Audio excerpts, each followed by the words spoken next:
Bismillahirrahmanirrahim. Assalamualaikum warahmatullahi wabarakatuh.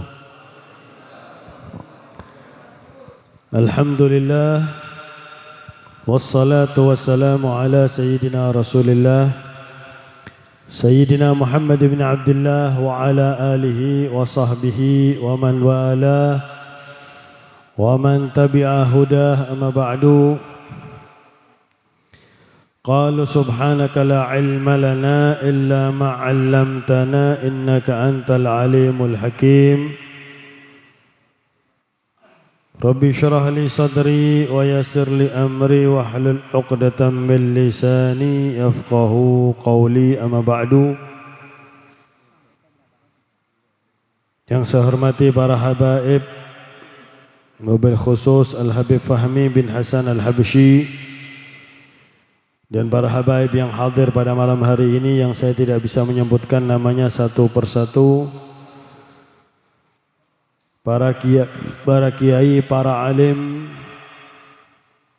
para asatid, segenap pengurus majelis Gubbah Al-Habsyi, kawan-kawanku dari Hadrah Hababul Mustafa Surabaya.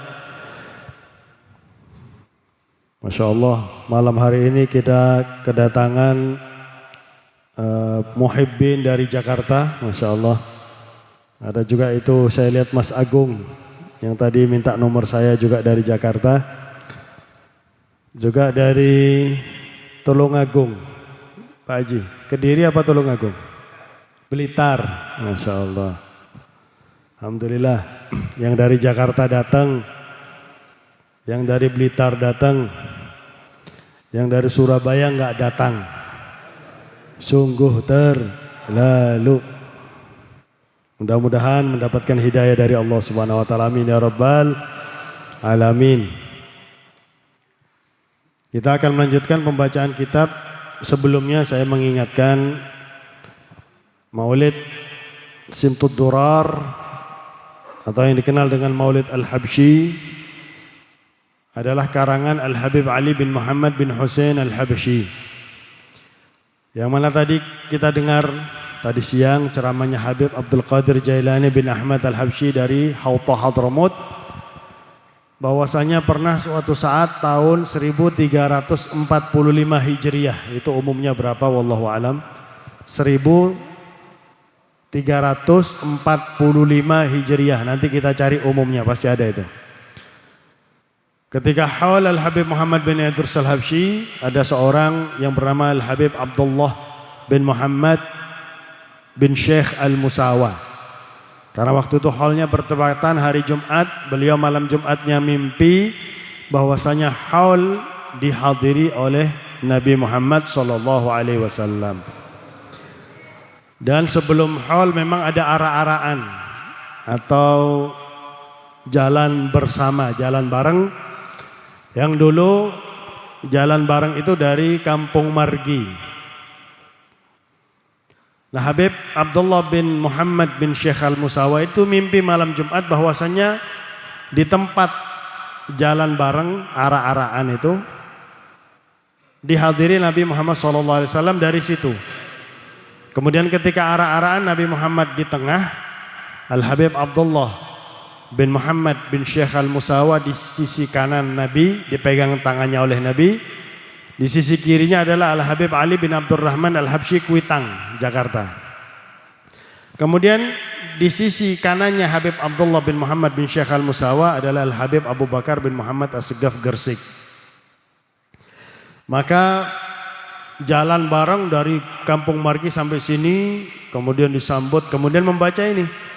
Membaca salamullah ya sadah, Rasulullah membaca salamullah ya sadah di makamnya Habib Muhammad bin Idris Al-Habsyi.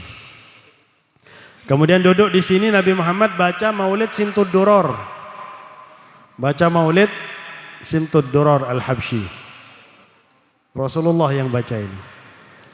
Sampai doa, beliau baca doanya, beliau hanya baca sedikit, kemudian diberikan kepada Habib Abu Bakar bin Muhammad As-Segaf untuk sempurnakan baca doanya. Subhanallah. Jadi kalau memang ada yang mengadakan haul Al-Habib Muhammad bin Idrus al-Habsyi ya di sini, hallnya itu di sini di Gubah, bukan di tempat lainnya. Apalagi baca Maulid Habsyiyah di sini, niru Nabi Muhammad sallallahu alaihi wasallam. Maka beruntung kita, alhamdulillah. Semoga kita sebagaimana dimudahkan untuk hadir, semoga kita dikuatkan hubungan kita dengan Habib Muhammad bin Idrus al-Habsyi, dengan Habib Muhammad bin Ahmad al-Muhdar, dengan Habib Hasan bin Umar al-Habsyi, sehingga ketika hidup kita bisa menapak tilasi jejak mereka, dan nanti ketika meninggal dunia disambut oleh mereka, dan kelak di hari kiamat bisa bersama mereka di bawah bendera Nabi Muhammad sallallahu alaihi wasallam. Amin ya rabbal alamin. Sekarang mari kita dengarkan kalam Al-Habib Muhammad bin Idrus al-Habsyi yang beliau sampaikan di bulan Ramadan Al-Mu'azzam tahun 1314 Hijriah. Qala radhiyallahu anhu, wa narju anna dharfakum sakin wa ramadankum makin. Saya mengharap bahwasanya urusan kalian itu enak-enak saja, dan Ramadan kalian menjadi Ramadan yang makin, menjadi Ramadan yang nikmat. Al-hadar fihi mimma yufsiduhu zahiran wa batin. Maka hati-hatilah terhadap hal-hal yang bisa merusak bulan Ramadan baik zahir ataupun batin. Li'anna Allah yaghfiru likulli nas fihi. Karena Allah Subhanahu wa taala mengampuni semua dosa semua orang di bulan Ramadan, illa thalathah, kecuali 3 golongan. Mudmini khamrin, mudminil khamri, orang yang suka minum minuman keras. Wa akli walidayhi, dan orang yang durhaka kepada kedua orang tuanya. Wa musyahin, dan orang yang di hatinya ada perasaan benci kepada muslim yang lain, kepada orang yang beriman yang lain. Ini sudah dilarang. Bahkan Allah Subhanahu wa taala mengajarkan kita doa, wala taj'al fi qulubina ghillal lilladzina amanu. Ya Allah, jangan engkau jadikan hati ini ada rasa benci terhadap orang yang beriman. Tadi juga kita dengar bagaimana beliau ini husnudzan kepada Allah, kepada hamba Allah. Tadi juga kita dengar bagaimana Syekh Abdul Qadir Al-Jailani, wali sekaliber. Syekh Abdul Qadir Al-Jailani husnudzan sama pemabuk. Nah, kita ini kadang-kadang kalau melihat ada orang melakukan kemaksiatan sedikit saja merasa lebih baik dari orang tersebut. Na'udzubillahi min dzalik. Kama la yakhfaka walladzi dhahara li ana fi ma'na al-hadits, sebagaimana yang tidak tersembunyi darimu, yaitu sebagaimana yang engkau ketahui tentang 3 orang tersebut. Dan sesuatu yang saya fahami dari makna al-hadis, in anna thalatha kulluha yajma'uhal akhir, bahwasanya 3 ini terkadang ada pada orang di akhir zaman ini. Na'udzubillah min dzalik. Sayyidina Hasan, Sayyidina Husain, cucu Nabi Muhammad, itu sampai enggak berani makan sama ibunya, Sayyidatuna Fatimahuz Zahra. Sampai-sampai ibunya mengatakan, hei Hasan, hei Husain, kenapa kau enggak mau makan sama aku? Wahai ibu, aku takut ya ibu, kalau aku makan sama engkau, kemudian mataku memandang makanan yang engkau inginkan. Karena aku memandang mataku memandang makanan tersebut, engkau tidak jadi mengambil makanan tadi dan engkau berikan kepada kami. Maka kami takut menjadi anak yang durhaka sama orang tua. Sampai seperti itu Sayyidina Hasan dan Sayyidina Husain. Karena memang yang namanya orang tua pasti mengalah untuk anak. Pasti orang tua lebih mengutamakan anaknya daripada dirinya. Li'anal khamr ma khamarul aql wa askarul his. Karena yang namanya khamr, minuman keras itu yang merusak akal sehat. Orang kalau sudah minum minuman keras nggak sadar kadang-kadang. Na'udzubillah min dzalik. Wa askarul his, dan kadang-kadang juga seluruh anggota tubuhnya itu jadi nggak sadar ketika dia sedang minum minuman keras. Wa jami'il hudud nafsiyah fi kulli hadd minha nau'un min dzalika mukhalifun lisyara'. Dan setiap bagian daripada jiwanya, anggota tubuhnya pasti akan mendapatkan sesuatu yang buruk dari minuman keras tersebut. Wal aql an-nurani ya'ba dzalik. Sedangkan akal yang penuh dengan nur, dengan cahaya, kalau kita ingin akal kita penuh dengan cahaya, maka kita harus hadir majelis ilmu sehingga akal kita dipenuhi dengan cahaya. Kalau sudah akal dipenuhi oleh cahaya, ya'ba dzalik, enggak mungkin akal tersebut bisa hilang akal, enggak mungkin akal tersebut bisa menerima sesuatu yang enggak baik. Wa mukhalafatus syara', dan sesuatu yang bertentangan dengan syariat Allah Subhanahu wa taala. Amma uququl walidain kharaja an dairatil hiss. Wa amma uququl walidain, adapun durhaka kepada kedua orang tua, faminal ma'lum qat'an anna salaf wal khalaf wa man tabi'ahum bi ihsan la yardawna illa ma yardahu Allah wa rasuluh. Diketahui bahwasanya para salaf dan khalaf itu yang sekarang, wa man tabi'ahum bi ihsan, dan yang mengikuti mereka dengan penuh kebaikan, la yarduna, mereka tidak ridha kecuali yang diridhai oleh Allah Subhanahu wa taala dan rasulnya. Wa syahna indahum ghairu mardiyah, sedangkan benci, ini yang ketiga ya. Kita ketahui bahwasanya ada seorang sahabat Nabi yang bernama Alqamah. Ketika Alqamah ini sekarat, Alqamah nggak bisa mengucapkan la ilaha illallah. Lisannya itu terkancing.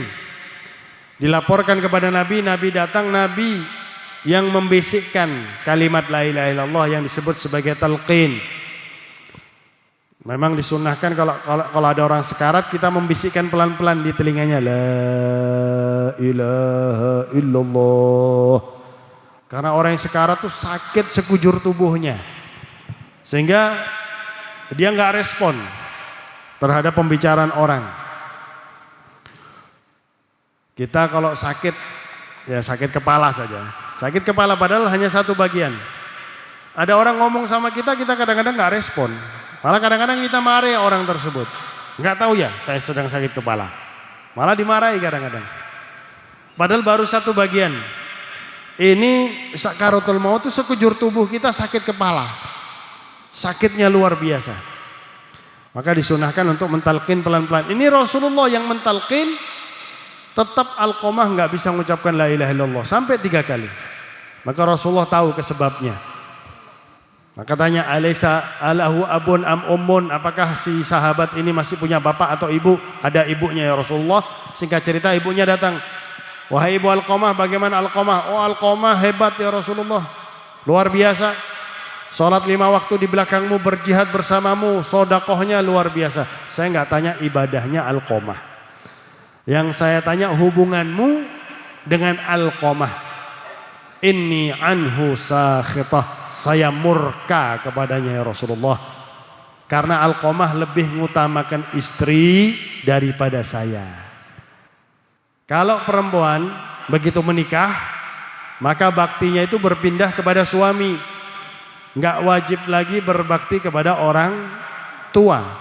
Karena nanti yang bertanggung jawab di hari kiamat suami, bukan bapaknya lagi. Tapi seorang suami tetap wajib berbakti kepada orang tua.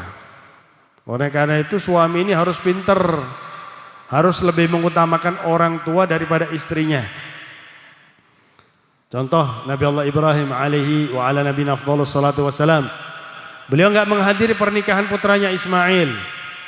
Beliau datang ke rumahnya putranya Ismail, Sayyidina Ismail lagi enggak ada lagi keluar. Tok tok tok. Assalamualaikum, waalaikumsalam, menjawab istrinya. Mana Ismail? Lagi keluar. Bagaimana hubungan rumah tangga kalian? Oh, istrinya ini curhat. Padahal ini orang baru. Nggak tahu kalau ini mertuanya, nggak tahu. Dia curhat. Waduh, rumah tangga saya ini susah. Ismail ini nggak mau kerja dan lain sebagainya. Oh, sudah ngomel panjang lebar. Sama kayak perempuan zaman sekarang, curhatnya di Facebook. Curhat sama orang yang tidak dia ketahui. Dan kadang-kadang ada laki-laki yang modus. Facebook itu kebanyakan laki-lakinya modus kebanyakan.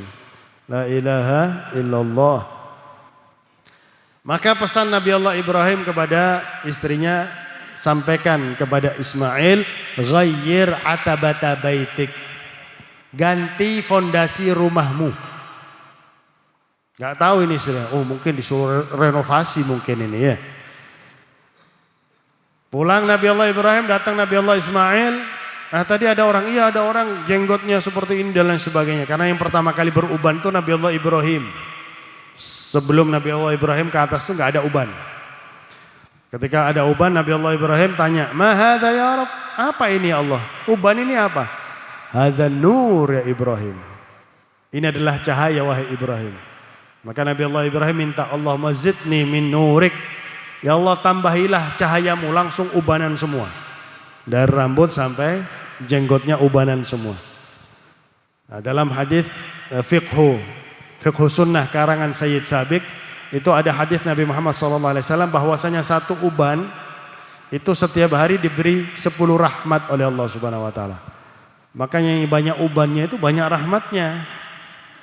Ya, alhamdulillah. Apa pesannya orang tersebut? Nabi Allah Ismail tahu itu bapak saya Ibrahim yang datang. Apa pesannya orang tersebut? Ghayyir atabata baitik, ganti fondasi rumahmu. Oh kamu ini, fondasi rumah ini adalah kamu perempuan istri. Disuruh ganti sama abahku. Ayo sudah, minggat sana. Dicerai oleh Nabi Allah Ismail. Bukannya istri menutup kekurangan suaminya, malah ya dibuka semuanya. Ini istri nggak baik seperti ini. Menikah lagi Nabi Allah Ismail, kemudian datang lagi Nabi Allah Ibrahim, ada istri baru. Ditanya, bagaimana rumah tangga kalian? Oh Masya Allah, suamiku adalah orang yang saleh, orang yang qanaah, orang yang tawadhu, dipuji suami. Maka pesanku kepada Ismail, suamimu, amsik atabata baitik, pertahankan fondasi rumahmu. Jadi istri itu cerai bisa dicari. Tapi kalau orang tua, mau cari di mana? Tidak ada pabrik orang tua itu, tidak ada. Orang tua kita ya sudah itu sudah bapak ibu kita. Makanya ini pelajaran bagi para suami, jangan sampai membuat orang tua murka gara-gara istri. Saya murka kepadanya Rasulullah, kenapa? Karena dia lebih mengutamakan istrinya daripada saya. Maafkan, enggak bisa. Enggak bisa ya Rasul, terlanjur sakit hati ya Rasulullah. Kalau hidup zaman sekarang pastinya Ibu Alqamah akan mengatakan sakitnya tuh.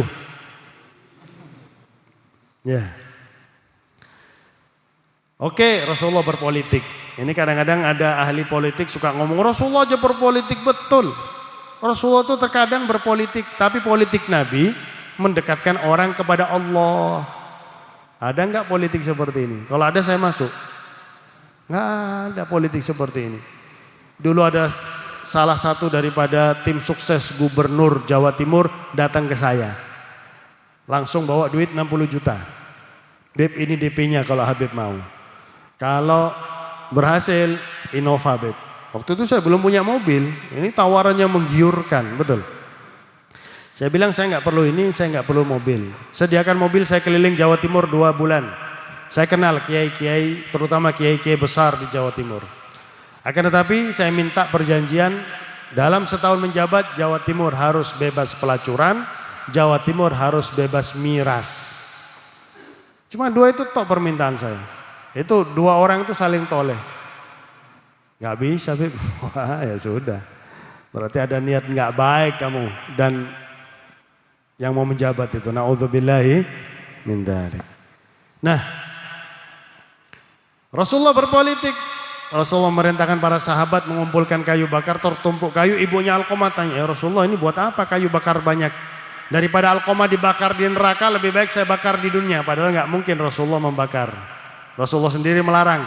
La yaqtulu bin nar illa rabbun nar. Haram membunuh dengan api, meskipun itu binatang.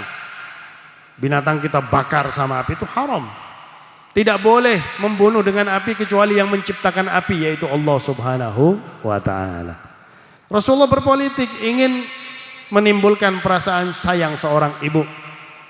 Melihat anakku akan kamu bakar di hadapan mataku, aku maafkan dia wahai Rasulullah. Sayyidina Bilal masuk, keluar lagi, sahabatmu Alqamah meninggal dunia ya Rasulullah, tapi sebelum meninggal dunia lisannya lancar mengucapkan kalimat la ilaha illallah. Padahal sahabat Nabi. Sahabat Nabi itu pasti masuk surga. Akan tetapi meskipun sahabat Nabi kalau durhaka sama ibu maka nggak manfaat, durhaka sama bapak nggak manfaat. Ibadah sahabat aja nggak manfaat, persahabatannya sama Nabi membuat orang itu akan mati dalam keadaan su'ul khatimah. Apalagi yang bukan sahabat. La ilaha illallah. Di kuburnya Alqamah Rasulullah mengatakan ala la'natullahi wal malaikati wan nasi ajma'in ala man faddala zaujatahu ala ummih. Ketahuilah akan dilaknat oleh Allah, malaikat dan seluruh manusia kelak di hari kiamat orang yang lebih mengutamakan istrinya daripada ibu. Maka daripada itu banyak ini anak-anak zaman sekarang bilang sekarang bukan zamannya Siti Nurbaya katanya ya.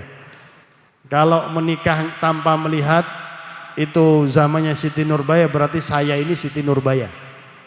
Karena terus terang saya melihat istri saya setelah akad, setelah qabil tu nikahaha wa tazwijaha bil mahril madhkur, baru saya lihat istri saya, baru ketemu, baru bicara. Selama itu hanya ngelihat foto yang ditunjukkan sama ibu saya. Pilihan ibu adalah luar biasa.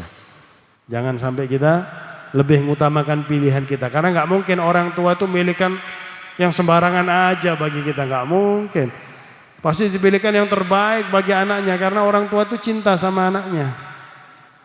Ini wasyahna indahum ghairu mardiyah, sedangkan benci kepada sesama muslim tidak diridhoi oleh para salaf. Wa mata khalafal insan ma yardunahu aba'uhu wa ajdaduh faqad aqahum wa khalafahum.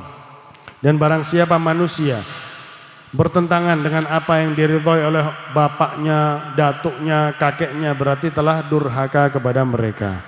Wa khalafa famin huna tabayyan laka sihatul mafhum fa in qaddarta ala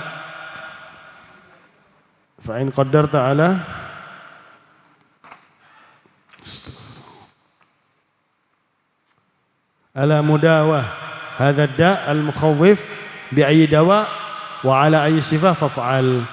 Maka kalau memang kita mampu untuk mengobati penyakit ini, yaitu 3 penyakit tadi. Minum minuman keras, alhamdulillah kita nggak minum minuman keras ya. Sudah tahu keras masih diminum ya. Ini repot orang zaman sekarang ini. Durhaka sama orang tua jangan sampai. Atau di hati kita ada perasaan benci kepada orang yang beriman kepada Allah Subhanahu wa taala, harus kita obati. Wa illa fajtahid kullal ijtihad alla tabqa fi qalbika adna higd atau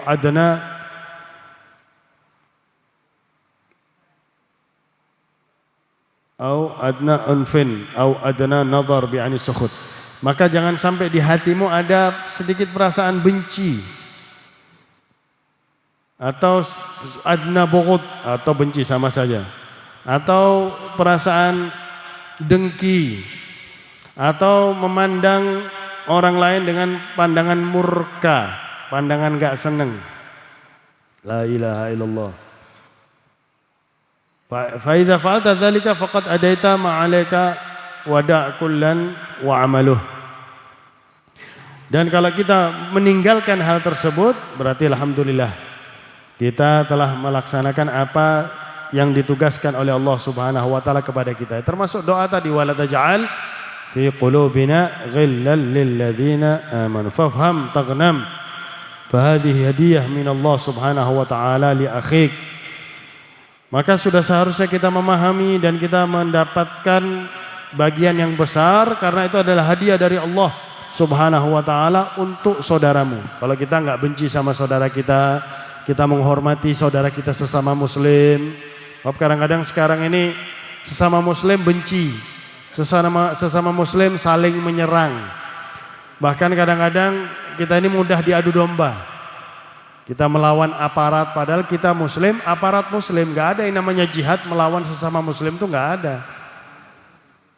Sebab kalau ada yang terbunuh, kita yang terbunuh, atau si aparat muslim itu terbunuh, na'udzubillah min dzalik. Al-ghatil wal maktul finnar, kata Rasulullah. Yang membunuh dan yang terbunuh masuk neraka. Karena kita membunuh, man qatala mu'minan muta'ammidan, barang siapa yang membunuh seorang yang beriman secara sengaja, berarti tempatnya adalah neraka jahanam. Na'udzubillahi min dzalik. Dan juga minta kepada Allah Subhanahu wa taala hal tersebut. Wastaghfirillah, dan beristighfarlah kepada Allah Subhanahu wa taala, dan bertobatlah kepada Allah Subhanahu wa taala. Wa tabarra'u min hauli wa quwwati, dan saya ini angkat tangan dari kekuatanku dan dari daya upayaku, karena tidak ada daya dan upaya kecuali daya dan upaya tersebut datangnya dari Allah Subhanahu wa taala. Nah, ini Habib Muhammad bin Idrus mengajarkan kepada kita bahwasanya muslim yang lain itu saudara kita. Bahkan kalau saudara kita itu merasa sakit, al-muslim kal jasadi wahid. Sesama orang Islam itu seperti satu jasad. Ya, kalau kaki kita sakit, masa cuman kaki kita, pasti mulut kita mengeluh, aduh kakinya sakit. Padahal yang sakit cuman kakinya. Kenapa? Karena satu jasad merasakan sakit anggota tubuh yang lain. Begitu juga kalau ada orang muslim yang lain merasa sakit, kita juga merasa sakit. Itu yang dirasakan oleh junjungan kita Nabi besar Muhammad sallallahu alaihi wasallam. Beliau menyampaikan, ma min muslimin wajada syaukatan fi rijlihi illa wa wajadtu alamaha. Tidak ada satupun orang Islam yang kakinya tertusuk duri kecuali aku pun merasakan sakitnya, kata Nabi besar Muhammad sallallahu alaihi wasallam. Maka mari, di akhir zaman ini banyak fitnah. Contohnya si Markona ini yang masih kerasan di Indonesia ya. Nggak minggat-minggat ini si Markona ini. Ini mengajarkan kepada kita untuk saling curiga. Ada saudara kita batuk, curiga. Nggak mau salaman kepada sesama muslim. Salamannya diganti. Apa yang antem-antem mata ini? La ilaha illallah. Padahal kalau coronanya ada di sini ya masuk juga sama. Nah, kan saya tanya sama dokter, dok, orang corona itu kan penyakit di dalam, kok bisa nular lewat tangan? Iya Beb, kalau dia batuk dan nutup dengan tangannya, jadi virusnya ada di tangan. Jadi kalau dia nggak batuk aman, nggak apa-apa. Dulu katanya mereka nggak tahu siapa mereka ini, yang sakit aja yang pakai masker. Ternyata semuanya disuruh pakai masker. La ilaha illallah. Na'udzubillahi min dzalik. Curiga kepada sesama muslim, sholatnya jaga jarak, yang nggak ada tuntunan dalam agama Islam. Na'udzubillahi min dzalik. Terbukti aman-aman aja kok, perkumpulan yang ada nih aman-aman aja. Ini nggak tahu yang kena Markona siapa, di mana. La ilaha illallah. Nggak pernah ketemu kita ini yang kena Markona ini. Na'udzubillahi min dzalik. Ini semakin akhir semakin banyak fitnah. Maka kita sudah seharusnya berpegangan teguh kepada tuntunan Nabi Muhammad SAW. Lewat majelis ilmu, jangan jauh dari majelis ilmu. Karena memang disampaikan oleh Rasulullah, orang yang berpegang teguh ke dalam dengan agama Islam itu bagaikan memegang bara api. Susah memang, nggak mudah. Memegang bara api itu sakit, panas, dan bisa menyebabkan kita sakit, luka dan lain sebagainya. Seperti itu kalau memegang teguh syariat Islam. Kadang-kadang dimusuhi, kadang-kadang dituduh ini dan itu, kadang-kadang dijauhi dan lain sebagainya. Tapi tetap kita menunjukkan akhlak yang mulia, akhlak junjungan kita Nabi besar Muhammad sallallahu alaihi wasallam. Tadi kita sudah sama-sama mendengar bagaimana akhlaknya Habib Muhammad bin Idrus. Setiap orang yang duduk bersama beliau, siapapun, merasa dirinya adalah yang paling dicintai oleh Habib Muhammad bin Idrus. Karena Habib Muhammad bin Idrus memperlakukan orang tersebut seperti perilakunya kepada orang yang dicintai. Senyum, tanya kabarnya, dari mana? Masya Allah, dan sebagainya, dipuji, senyum. Gak pernah membedakan beliau.